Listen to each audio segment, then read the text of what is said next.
one of Canada's leading political writers, Donald Savoie, explained to us how regional development spending took off in the 80s. If you recall, in 84, 85, the feds had a combination of programs that if you applied to set up a business in Cape Breton, you could actually get funding for 120% of the cost. And so you can't do better than that. The problem with all of this is that we're talking not tens of thousands, not hundreds of thousands of dollars, not even tens of millions, but over time, billions of dollars of taxpayers' money. People have come to assume that the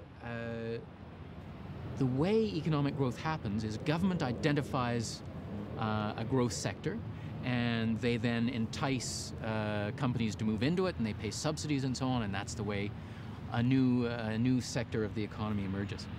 In fact, if you look at the studies, it seems to me crystal clear that government is very poor at picking the growth sectors of the future.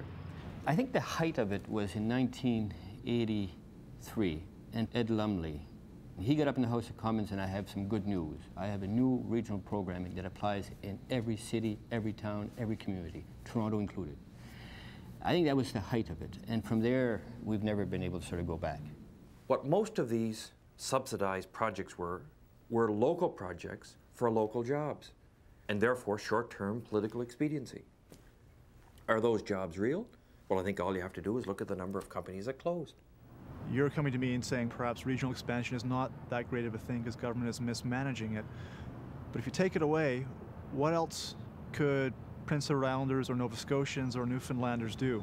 Well, look, the federal government has been in this racket since 1969, and even before that, under a different form. And yet, the disparity in incomes between Atlantic Canadians and other Canadians has not budged even 10%. Have the billions of dollars that we've already spent created the jobs and the wealth that were contemplated? And if not, then why are we continuing on this conveyor belt?